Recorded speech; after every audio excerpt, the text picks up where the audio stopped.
সব সময় একই রকম পটল বানিয়ে খাচ্ছেন আর খেতে ভালো লাগছে না, তাহলে অবশ্যই এই পদ্ধতিতে একবার পটলের কালিয়া বানিয়ে দেখতে পারেন। কথা দিচ্ছি এক নিমেষে এক থালা ভাত গায়েব হয়ে যাবে।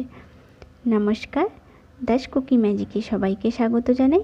আবারও একটা নতুন রেসিপি নিয়ে হাজির হয়েছি। তো চলো, আজ বানিয়েছি পটলের কালিয়া। প্রথমেই আমি পটলগুলোকে ছাড়িয়ে নিয়েছি, একদম পুরো ছাড়াই না, একটু একটু খোসা রেখেছি আর ভালো করে একটু ছাড়িয়ে ধুয়ে পরিষ্কার করে নিয়েছি। এবার পটলের মধ্যে আমি নুন আর হলুদ দিয়ে ভালো করে কিন্তু মাখিয়ে নেব। মাখানো হয়ে গেছে, এটাকে এবার কিছু সময় রেখে দেবো। এবার কড়াইয়ের মধ্যে তেল গরম করে ওর মধ্যে দিয়ে দেবো আমি পটলগুলোকে। দিয়ে পটলগুলোকে কিন্তু একটু ভালো করে লাল লাল করে একটু ভেজে নেব। ভাজা হয়ে গেলে একটা প্লেটের মধ্যে আমি তুলে নেব।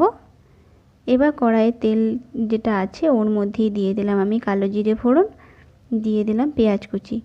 পেঁয়াজটা একদম আমি মিহি করে কেটে নিয়েছি। দিয়ে পেঁয়াজটাকে একটু ভালো করে কিন্তু ভেজে নিতে হবে। পেঁয়াজটা ভাজা হয়ে গেলে ওর মধ্যে দিয়ে দিলাম রসুন বাটা। দিয়ে রসুনটাকেও কিন্তু ভালো করে ভেজে নেব যতক্ষণ না এর কাঁচা গন্ধটা যায়। তারপর দিয়ে দেবো আমি আদা বাটা। দিয়ে আদাটাকে দিয়েও একটু ভেজে নিলাম।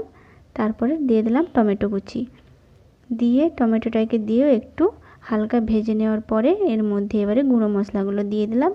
লঙ্কা গুঁড়ো, হলুদ গুঁড়ো দিয়ে ভালো করে কিন্তু মশলাটাকে একটু আঁচ কমিয়ে কষিয়ে নিতে হবে। যত ভালো করে মশলাটা কষানো হবে তত কিন্তু মশলার তরকারিটা আরও বেশি কিন্তু খেতে লাগবে। দেখো একদম মশলাটা কিন্তু আমি সুন্দর করে কষিয়ে নিয়েছি, একদম তেল ছাড়তে শুরু করেছে। এবার এর মধ্যে দিয়ে দেবো আমি জল। জলটা খুব বেশি আমি দেব না, অল্পই দেব, যেহেতু পটল ভাজার সময় কিন্তু অনেকটাই সেদ্ধ হয়ে যায়। এবার দিয়ে দিলাম পরিমাণ মতো নুন। দিয়ে এবার পটলটাকে দিয়ে দেবো।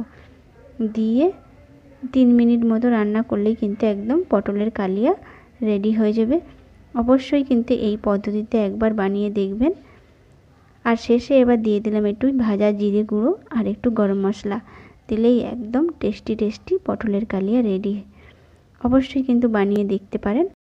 আর কেমন হয়েছে জানাতে একদমই ভুলবেন না। টাটা, আজকের মতো বিদায়, নমস্কার।